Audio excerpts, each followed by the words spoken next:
नमस्कार, मैं हूं आपके साथ आस्था कौशिक। मेरठ में एक 2 साल की बच्ची का अपहरण करके उसकी हत्या कर दी गई है। बच्ची मां बाप के पास ही सो रही थी और इसी बीच आरोपी घर में घुसकर उसको उठा ले गया। बच्ची का शव नाले से बरामद हुआ है। परिजनों ने मासूम के साथ दुष्कर्म का भी अंदेशा जताया है। अब इस घटना का एक सीसीटीवी सामने आया है। दरअसल आरोपी ने बच्ची का पहले अपहरण किया, इसके बाद परिवार वाले आरोपी के पीछे पीछे भागे। आरोपी ने खुद को बचाने के लिए बच्ची को नाले में फेंक दिया और इस घटना में बच्ची की मौत हो गई। बच्ची के साथ दुष्कर्म की भी आशंका जताई जा रही है। पुलिस ने उसके शव को नाले से निकाला है और मोर्चरी भेज दिया है। पोस्टमार्टम रिपोर्ट का इंतजार किया जा रहा है। एसपी सिटी के मुताबिक बच्ची का नाले में शव मिला है। दुष्कर्म और हत्या जैसे तमाम आरोपों की जांच की जा रही है। तो आरोपी ने बच्ची को नाले में फेंक दिया जिससे उसकी मौत हो गई है, लेकिन परिजन अंदेशा जता रहे हैं कि इस शख्स ने उसके साथ दुष्कर्म भी किया है।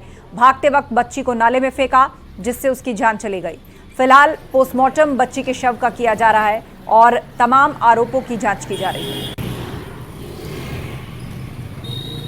कल देर रात थाना सदर बाजार के योगेंद्र हाट क्षेत्र में एक व्यक्ति द्वारा 2 साल की बच्ची जो अपने माता पिता के साथ सो रही थी उसको दुराशय से उठाकर ले गया था। जैसे ही परिजनों को पता चला कि बच्ची उनकी मिसिंग है, उन्होंने इसका पीछा किया। इस व्यक्ति द्वारा नाले के पास जाकर उस बच्ची को हत्या की नीयत से उसको नाले में फेंक दिया गया। परिजनों द्वारा उसको निकाल के उसे हॉस्पिटल में एडमिट कराया गया, जहां उसे डॉक्टरों ने मृत घोषित कर दिया है।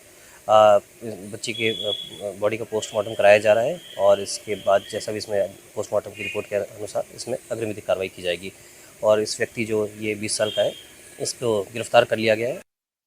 पीड़ित परिजन है वो सदर थाने में धरना दे रहे हैं। आरोपी गिरफ्तार कर लिया गया है, लेकिन इनकी मांग है सख्त से सख्त सजा उसे दिलाई जाए। यहाँ पे आप देखिए कितने लोग धरने पर बैठे हैं। ये सब झुग्गी झोपड़ी के लोग हैं। योगेंद्र हाट में नशेड़ी आया और झुग्गी में घुसकर बच्ची का अपहरण कर लिया, जिसके बाद उसकी हत्या कर दी गई। उसका शव आज नाले में पड़ा मिला। ये बताएं क्या हुआ था और आप लोग किस मांग को लेकर यहाँ पर आए हैं?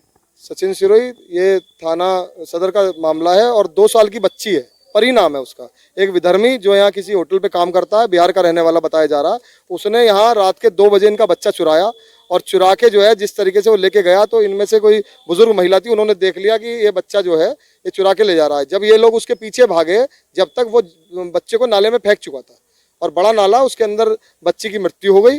उसके बाद पुलिस जो है इस मामले में लगातार लग रही है। आरोपी जो है विधर्मी, वो अरेस्ट है थाने में। वजह क्या लगती है आपको इस पूरी घटना के पीछे? ये बच्चा गैंग है। ये होटलों में नौकरी करते हैं विधर्मी, और होटलों में नौकरी करने के साथ साथ ये दूसरे काम पे भी, अब देखिए दिन में तो वो नौकरी कर रहा है आपका जो है छोले भटूरे की दुकान पे, और रात में जो है बच्चा चोरी। तो ये गिरोह है, इस गिरोह की टांग टूटनी चाहिए। और नोएडा से खबर है, जहां प्रशासन ने 8 डंपर सीज किए हैं। जिला प्रशासन, परिवहन, खनन और पुलिस की ज्वाइंट कार्रवाई हुई है। ओवरलोडेड और खुले में निर्माण सामग्री ले जाने पर एक्शन हुआ है। परिवहन विभाग ने 5,65,000 का जुर्माना लगाया है। ड्राइविंग लाइसेंस और परमिट सस्पेंड करने की भी कार्रवाई हुई है। थाना नॉलेज पार्क क्षेत्र में सीज किए गए हैं तमाम ट्रक। तो ओवरलोडिंग को लेकर बड़ी कार्रवाई प्राधिकरण ने की है। 8 डंपर सीज हुए हैं। 5 लाख का जुर्माना इन सब पर लगा है। परिवहन विभाग का यह बड़ा एक्शन है। पुलिस प्रशासन भी इस दौरान साथ मौजूद रहा।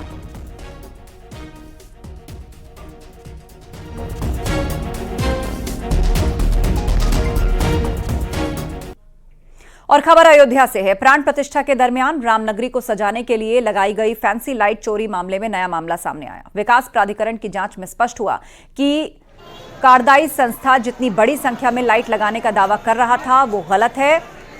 6,400 से ज्यादा बैम्बो लाइट्स लगाने का दावा किया गया। यश एंटरप्राइजेस की तरफ से यह दावा था, जबकि विकास प्राधिकरण की जांच में आया कि 2,2500 लाइट्स ही रामपथ के आसपास लगाई गई थी। विकास प्राधिकरण के सचिव ने यह भी बताया कि रामपथ और लता चौक के आसपास बैम्बो लाइट्स लगाई गई केवल अपना बिल बढ़ाने के लिए, और जो कार्य उन्होंने नहीं किया उसको साबित करने के लिए गलत तरीके से एफआईआर कराई गई थी। विकास प्राधिकरण की ओर से मुकदमा दर्ज कराया गया है। बैम्बू लाइट लगाना था और बैम्बू लाइट में इन्होंने जितनी लगाई थी उससे ज़्यादा हमको शो कर रहे थे, उसके बिल की मांग कर रहे थे पैसे की।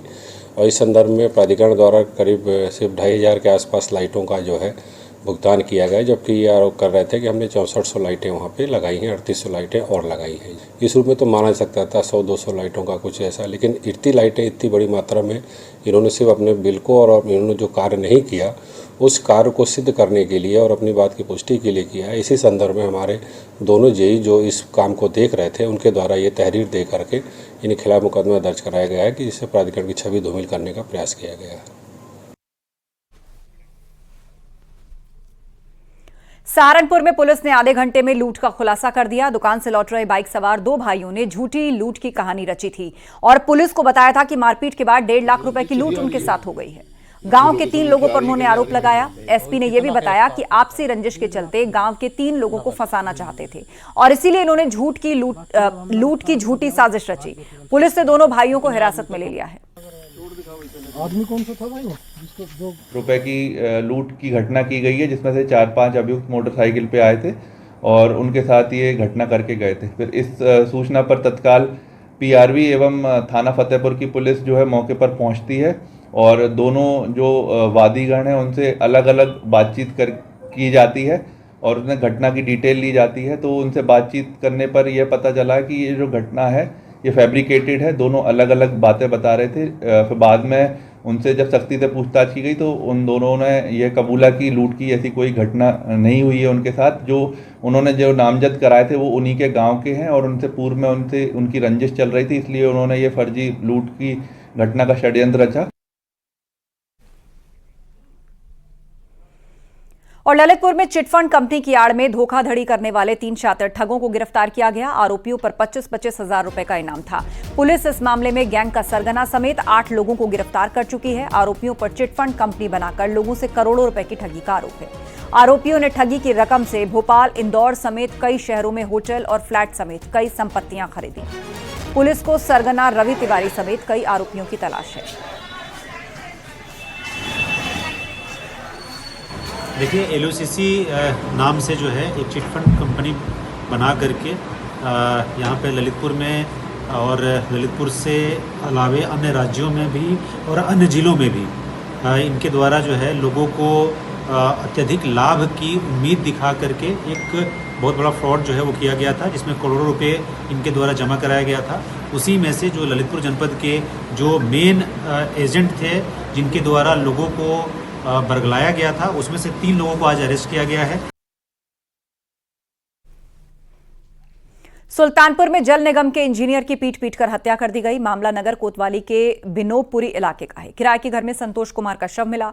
शुरुआती जांच में पुलिस को विभाग के ही एक शख्स पर शक है। एसपी ने गिरफ्तारी के लिए टीम गठित की है। संतोष कुमार प्रयागराज के रहने वाले थे।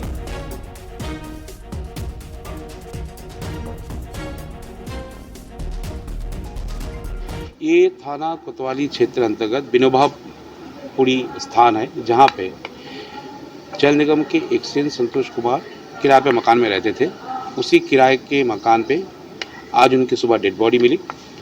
जो इनिशियल पुलिस की इंक्वायरी है उसमें क्लियर हो चुका है कि इसकी जो प्राइम सस्पेक्ट है वो कौन है, उसका नाम प्रकाश में आ गया है। पुलिस बाकी एंकलों में भी जाँच कर रही है। जो मृतक एक्सचेंज है वो प्रयागराज के रहने वाले, उनके घर वाले को साथ संपर्क कर लिया गया है, लेकिन तत्काल तक के लिए पुलिस अपनी कार्रवाई चालू कर चुकी है और बहुत जल्द ही इस पूरे केस को फटाक से हो चुका होगा। और ग्रेटर नोएडा से बड़ी खबर है। पुलिस ने महिला के मर्डर का खुलासा किया है। 4 आरोपियों को पुलिस ने गिरफ्तार किया है। आशिक, जमशेद, मनोज, राज समेत एक महिला भी इसमें गिरफ्तार हुई है। आरोपी सद्दाम, मोनू और गुड्डी फरार हैं। महिला 8 महीने की प्रेग्नेंट थी। बुलंदशहर में गर्भपात के दौरान महिला की मौत हो गई थी और मौत के बाद महिला के शव को झाड़ियों में फेंक दिया गया। 15 अगस्त को थाने में परिवार ने सूचना दी। थाना जेवर पुलिस ने इस घटना का खुलासा किया है।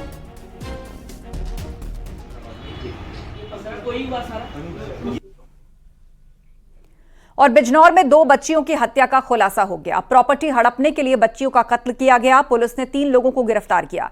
सौतेली मां और नानी में बच्चियों को जहर देकर मारा था और इस साजिश में बच्चियों का पिता भी शामिल है। मामला गांव अकबरपुर तिगरी का है।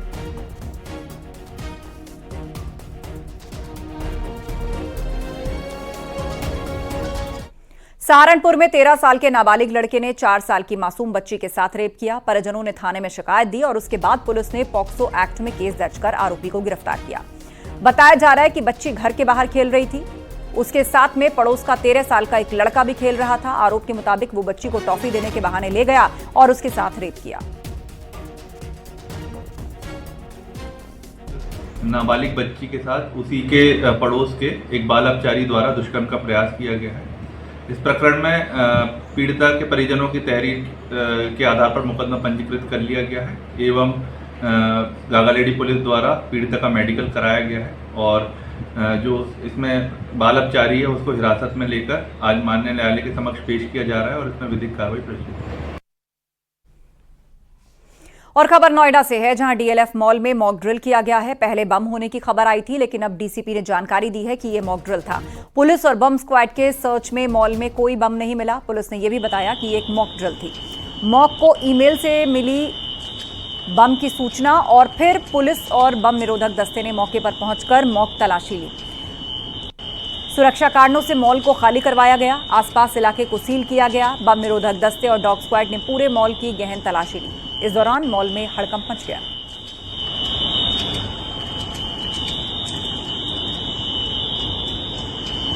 कोई बम की सूचना नहीं थी। ये सुबह सुबह आज हमने एक मॉक ड्रिल किया था और इसमें हमने अपने सभी बीडीएस जो टीम है, इस डॉग स्क्वाड है, फायर सर्विस, सबको बुला करके और इसको अच्छी तरह चेक कराया था इस सिक्योरिटी के लिए कि जिससे किसी तरह की कोई दिक्कत न रहे और ये मॉक ड्रिल बराबर होते रहते हैं।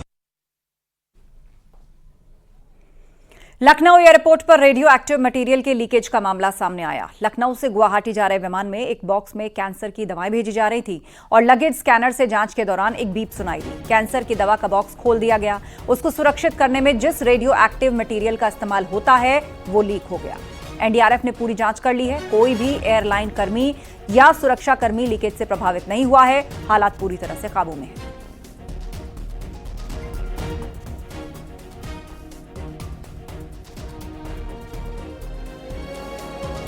बहुत ज़्यादा ये हार्मफुल नहीं थी, थोड़ा सा रिसाव हुआ जरूर, जिसमें 4-5 लोग थोड़ा सा कंटामिनेटेड थे, लेकिन वो भी कोई बहुत ज़्यादा नहीं है, बिल्कुल हार्मफुल नहीं है उनके लिए।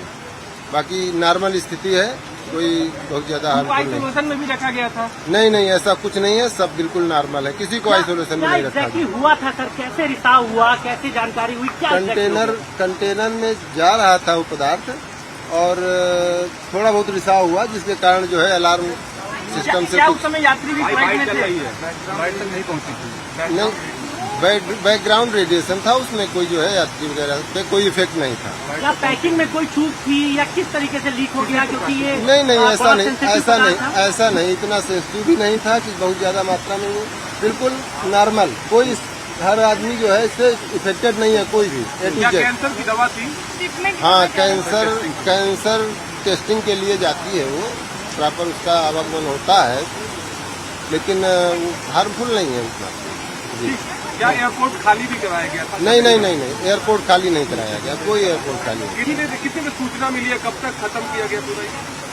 सूचना लगभग 9:30-10 बजे के आसपास प्राप्त हुई थी और हमारी टीमें आई, एसडीआरएफ, एनडीआरएफ सभी टीमें आई, लोकल पुलिस आई। जांच कितने देर चली थी करीब? हम लोगों को करीब 1 घंटे के आसपास चली है जांच। वो जो 5 लोग थे वो इस समय एकदम सेफ है, अपने अपने घर को चले गए हैं, कोई हॉस्पिटल। कर्मचारी राजस्थान के 2 बड़े शहर जयपुर और उदयपुर, दोनों शहरों में माहौल तनावपूर्ण है। शुक्रवार को उदयपुर में चाकूबाजी की घटना के बाद हुई आगजनी और तोड़फोड़ के बाद वहां हालात टेंशन भरे हैं। उदयपुर में इंटरनेट और स्कूल बंद है। पूरे उदयपुर की पुलिस के अलावा जयपुर से भी फोर्स भेजी गई है, जो कि अलर्ट मोड पर है। संवेदनशील इलाके में भारी फोर्स तैनात है, लेकिन इस बीच जयपुर में भी टेंशन हाई है। शहर के शास्त्री नगर इलाके में रोड रेस की घटना में एक युवक की हत्या कर दी गई और इस घटना के बाद मृतक के परिवार वाले आक्रोशित हैं। धरने पर बैठे लोग समुदाय विशेष के युवकों को गिरफ्तार करने की मांग कर रहे हैं।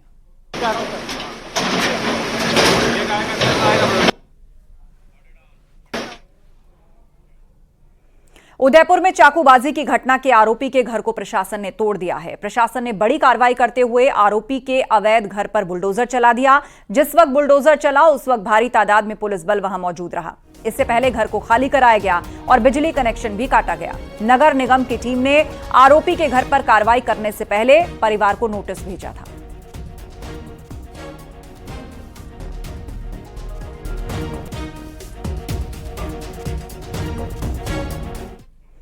उदयपुर में जो हुआ उसकी वजह से हालात तनावपूर्ण बने हुए हैं। 2 छात्रों में विवाद के बाद एक छात्र ने दूसरे पर चाकू से हमला कर दिया और इसके बाद जो हुआ किसी ने उसकी कल्पना नहीं की थी। उदयपुर में हंगामा हुआ और उपद्रवियों ने आगजनी की।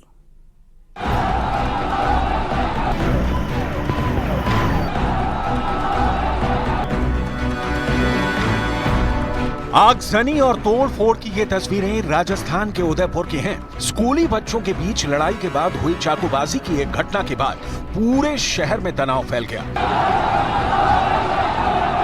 ये बवाल इसलिए हुआ क्योंकि यहाँ एक छात्र ने किसी विवाद में दूसरे छात्र पर चाकू से हमला कर दिया। दोनों नाबालिगों की उम्र करीब 15 साल है। दोनों एक ही क्लास में पढ़ते हैं। जब लंच हुआ तो दोनों के बीच स्कूल के बाहर झगड़ा हुआ था। इसके बाद शुक्रवार की सुबह आरोपी छात्र बैग में चाकू लेकर पहुंचा और उसने दूसरे छात्र पर हमला कर दिया। उसके मुंह से माँ सुनना चाहती है बस कि मेरा देवराज मुझे माँ बोलते बस। आप देख के आए तो कैसा क्या लगा? बस वही थोड़ी सी हालत सुधार हुआ है, पर 48 घंटे बोले, बस 48 घंटे से पहले देवराज होश में आ जाए, क्योंकि 24 घंटे क्या हमारी भी हालत हो गई। वो तो जानता ही नहीं उसके साथ क्या हुआ है, हमें भी नहीं पता है स्कूल में क्या हुआ, क्यों चक्कू मारा। बस हमें भी ये जानना जरूरी है क्या कि क्यों मारा, क्या गलती थी बच्चे की। घटना के विरोध में हिंदूवादी संगठनों ने प्रदर्शन किया और इसी दौरान कई इलाकों में जमकर तोड़फोड़ हुई और कुछ लोगों ने सड़कों पर खड़ी गाड़ियों को आग के हवाले कर दिया। पुलिस ने आरोपी को पकड़ लिया है। हालांकि वारदात के पीछे की वजह का खुलासा नहीं हो सका, लेकिन उदयपुर शहर में शुरू हुआ हंगामा नहीं रुका, बल्कि कई दुकानों और शॉपिंग मॉल में भी तोड़फोड़ की खबरें सामने आई। हालात बिगड़ने की खबर मिलते ही पुलिस टीम एक्शन में आई और उदयपुर में चारों तरफ पुलिस टीम तैनात कर दी गई। कुछ कानून व्यवस्था की दृष्टि से कुछ जगहों पर तोड़फोड़ और आगजनी की घटनाएं हुई। उसके पश्चात तुरंत हमने निर्णय लेकर के 144 पूरे शहर में इम्पोज़ की। 144 इम्पोज़ करने के पश्चात लगातार हमारी जो पुलिस टुकड़ियां हैं, जो भी सेंसिटिव इलाके हैं, मिक्स इलाके हैं, उन इलाकों में लगातार फिक्स पिकेट्स और मोबाइल पार्टियों के रूप में लगातार गश्त कर रही है। और जो बच्चा है जो घायल हुआ है, उस घायल बच्चे को तुरंत मेडिकल एड सीनियर लेवल से बातचीत करके दिलाई गई है। बच्चा अभी स्टेबल कंडीशन में है और बच्चे के स्थिति जैसा डॉक्टर से बातचीत हुई है लगातार इम्प्रूव हो रही है। सोशल मीडिया पर भड़काऊ मैसेज और अफवाहों पर रोक लगाने के लिए शुक्रवार रात 10 बजे से 24 घंटे तक इंटरनेट सर्विस को बंद कर दिया गया। चाकूबाजी के बाद हुई हिंसा के मामले में बड़े एक्शन की तैयारी है। जिला प्रशासन की तरफ से छात्र को चाकू मारने वाले आरोपी के घर पर बुलडोजर एक्शन भी हुआ। उनकी जो प्रक्रिया है वो शुरू कर दी है। जेसीबी ने मकान तोड़ना शुरू कर दिया है और ये मांग लगातार की जा रही थी कि जो आरोपी का जो मकान है उसे ध्वस्त किया जाए। उदयपुर के हालात पर मुख्यमंत्री भजनलाल शर्मा खुद इस मामले की निगरानी कर रहे हैं और माहौल न बिगड़े इसके लिए पुलिस को निर्देश दिए गए हैं। ये जो घटना हुई है उसकी तुरंत चिंता की गई, उस पर तुरंत कार्रवाई की जा रही है और ये इंश्योर किया जा रहा है कि वहाँ पर जो सांप्रदायिक सद्भावना बनी रहे। घायल छात्र अब खतरे से बाहर है और उसकी स्थिति में सुधार हो रहा है। वहीं उदयपुर में माहौल न बिगड़े इसके लिए प्रशासन मुस्तैद है। उदयपुर में इस वक्त पुलिस की 7 कंपनियां भेजी गई हैं। साथ ही सीनियर अधिकारी भी उदयपुर में मौजूद हैं। सुरक्षा को देखते हुए उदयपुर में आज स्कूल बंद रखे गए हैं।